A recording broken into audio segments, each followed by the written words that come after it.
impressions of Japan straight off the plane? Well, I arrived in Narita 1982, June 19th. And first thing I remember is I didn't know how to get out of the airport because 40 years ago they had what we call a coupon. You had to buy a coupon to get out of it. I think it was like there's a machine, you pay 2,000 yen, and you had to get out of the airport. And because I told my parents I needed no money, I had no money. So I had no money on me, so I couldn't get out. So, and I didn't know what to do. So there's guys who were on a plane who were familiar with Japan actually helped get me out by paying my ticket to get out, the coupon to get out. So when I got out of Narita, no one was there to pick me up. We had to catch a bus, and a bus too. I remember I had no money, so I didn't know the bus, you had to pay for it. So I ended up having somebody else pay for the bus for me to get on, and then I ended up coming to Hakozaki. And that's where I first saw Jesse. And while I was on a bus, I was like, wow. Before my image of Japan was, I grew up watching samurai movies, and one of my famous characters that was when I was growing up was an old samurai, famous guy named Zatoichi. And I didn't know he was Japanese. I thought that was Chinese because I grew up Bruce Lee era. And everything that looks like martial art, I thought was Chinese, but ended up to find out Zatoichi was Japanese. And that was my image of Japan before coming to Japan. And to see what I saw, I was like freaking out. Wow, they got Kentucky Fried Chicken, they got McDonald's, and I look at that and say, man, I think I can make it. I got stuff I can eat, man. But that's what was my first impression. And I went straight to Saksabashi where Takasago Bay was. And stayed kind of lost, 18-year-old. I don't know what to expect, and just looking around, kind of freaking out because of big city. Little detour about Zatoichi. I just wanted to ask, so Zatoichi is the blind swordsman, and he relies on sound And smell, yep. Yeah, to fight opponents. Is there any truth to that in sumo? Do you rely on other senses too, or is there any Zatoichi in the sumo world? There is a lot of Zatoichi in sumo world. Once your body studies and learns how your opponent hits you and how his weight is leaning, if you notice towards this video and some of the holds that we do, it's because you know how the weight is leaning, you know how to throw the guys, you know how to throw your opponent. That's the sense that we get from that Zatoichi thing. You don't have to see it, but you can feel it, and everything is it's the timing and stuff like that. So yeah, there is some Zatoichi. If you think about it, yeah, there is. Is it almost like I feel like it's almost like hearing you talk about it, it's almost like a hybrid of the Incredible Hulk and Zatoichi. Well, when the good thing about it is the more you do it, the more you understand how your technique works on certain people, and how certain people have an easier way to beat you because of your technique doesn't work. So what I'm trying to say is your body learns how to take hits, how to take throws, or how to catch block throws and stuff like that. For every offensive technique you have, there's actually counter defense to it. So I think that's where the Zatoichi thing comes out. You can hit him, but he can actually hear you. If you really do it, you really can hear people, man. If you really listen in a very quiet room, you can hear things. What were your first moments in the stable like? How did people treat you when you first got there? So I got into Japan on the 19th. The 20th already, I got on a train to go to Nagoya. And Nagoya was my debut tournament. And when I got there, first thing I was surprised, I got on a bullet train, and wow, that thing flew. Felt like I was in Disneyland. And when I got off the bullet train, we went to the stable, which we call sumo stables. And I was surprised because I was expecting a building with hot tubs and cold plunges and saunas and people to get, get a good massage after a good workout. But when we turned into the place that we was going to, the Takasago Bear Stable, I was blown away. It was like a temple. It's like a otera. They call it otera. And it was a temple. And I go, wow, what's going on? And I turn around and Takamiya Mozeki tells me, well, this is where you're going to be staying for the next month during Nagoya. And I, wow. And these doors are all open. It was summertime. It was filthy hot, humid. And like all around this otera or place was like all like rice patches. Not only rice patches, one side was rice patches, and the other side was all cemetery.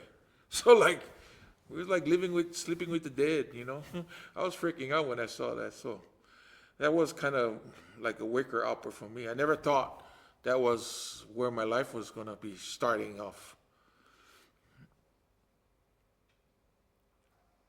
Awesome.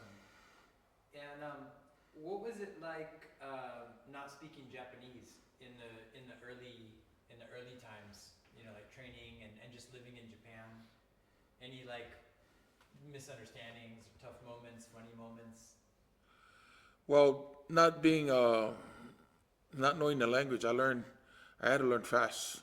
So when I first joined, I think all the guys, all the foreigners that come to Japan, and when you first get invited to a certain community of people or friends, and they know that you speak no Japanese, they will probably teach you all the words you shouldn't know. But it's funny because the first words that one of my senpais taught me, and I didn't know they were joking. Like everything they did to me in my first couple, maybe 4 to 5 months, was all like getting me in trouble with other sumotoris.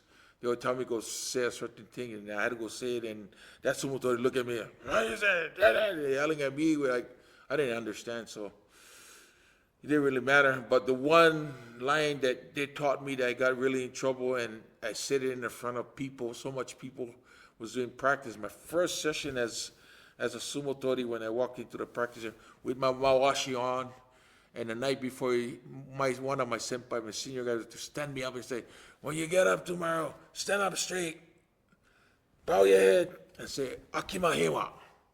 And so I would do that repeatedly, Akimahewa, Akimahewa.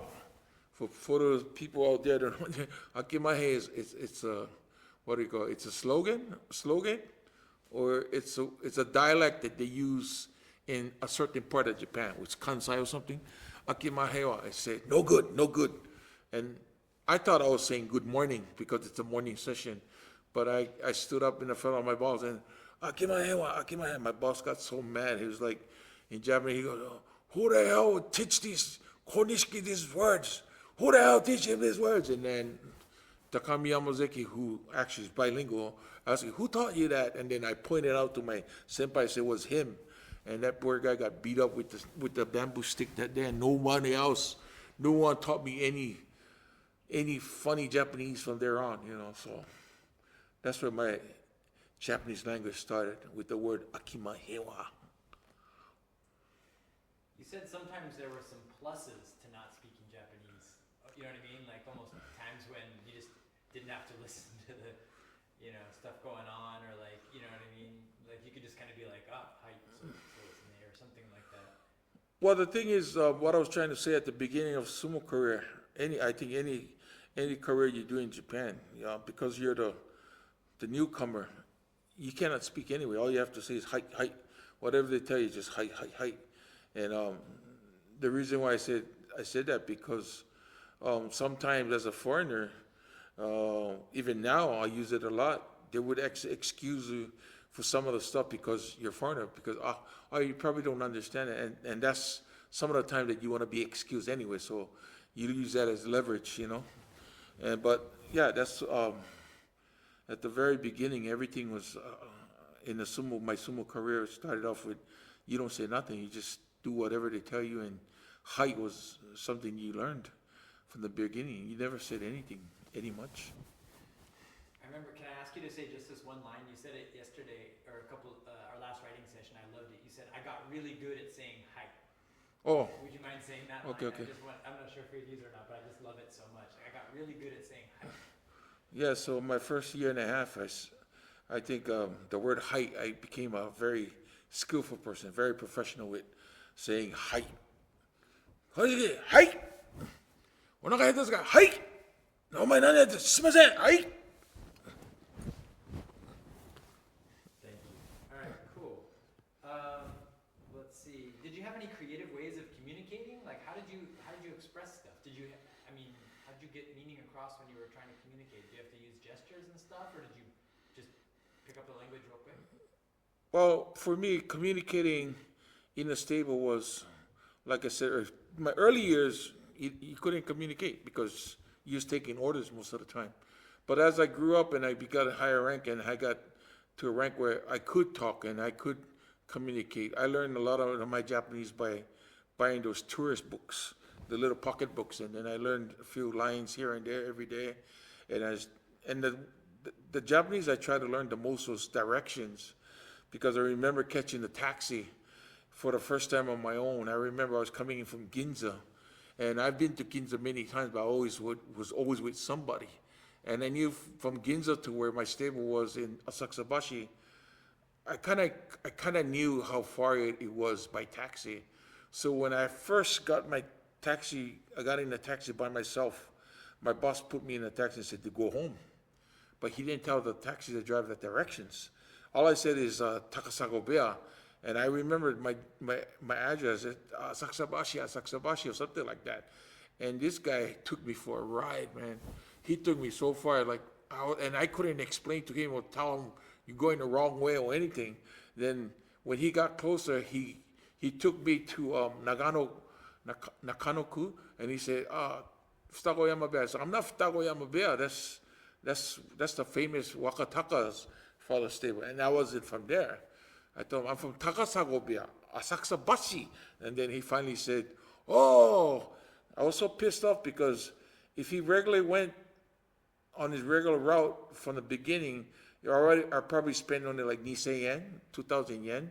But the damn guy took me so far, I spent it over Hasei yen. And my boss just gave me Ichima yen. I thought I was going to have extra Hasei yen to eat some good food. And I still remember that so well that man, this guy tricked me, man. So I told myself, I'm going to learn how to say, Masu, Hidari, Shingo. Gado no san, migi kugute.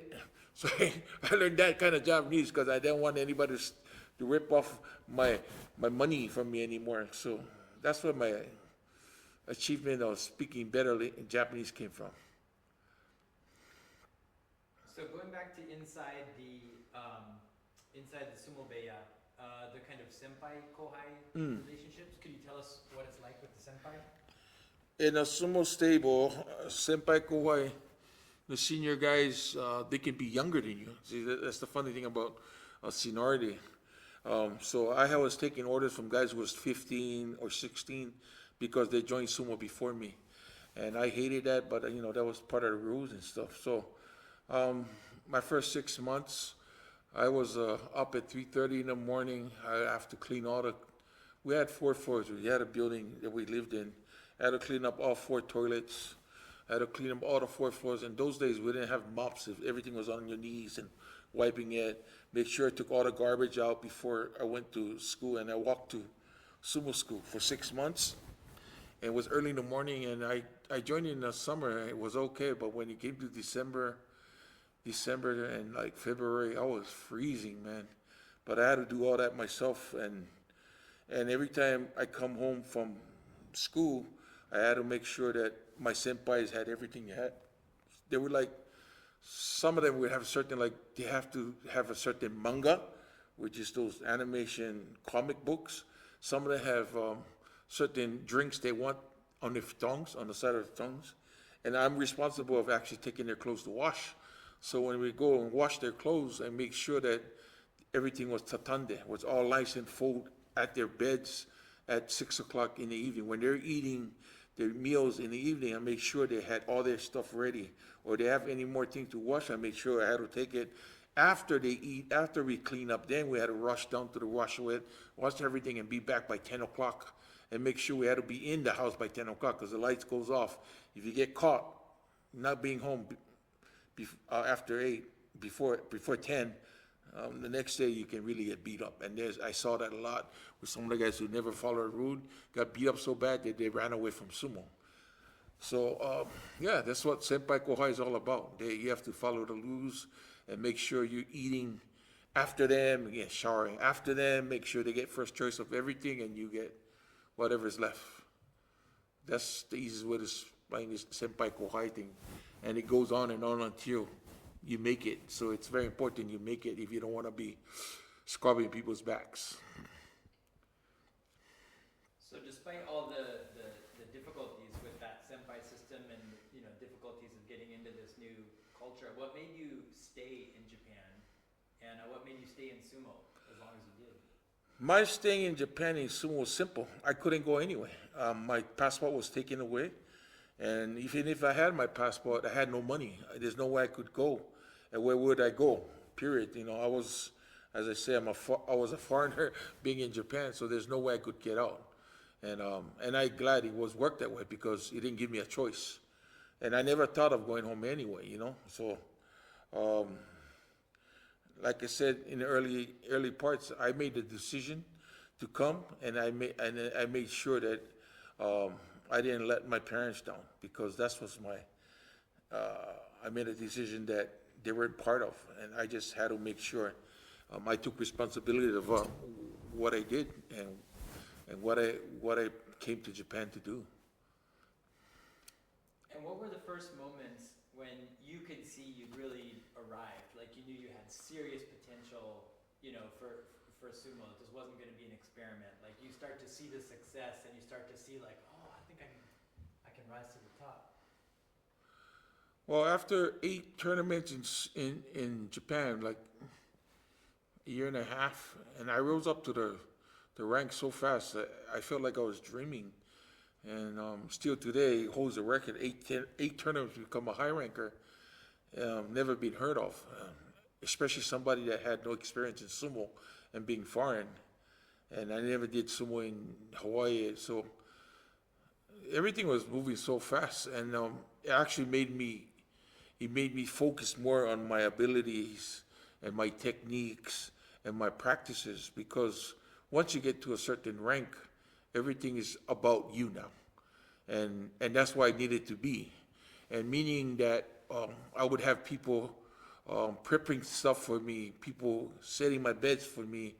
You would call it apprentices. And so I had like 6 or 7 of them. So now my focus is always all about being better, getting better. And I could do that because of the position I was put in, or the rank I got into. Once you got into the rank, it was like more about how much you can put into it, how much work you can put in to be better. And that's why I had no reason to go home anymore. I was starting to make, I was getting paid monthly.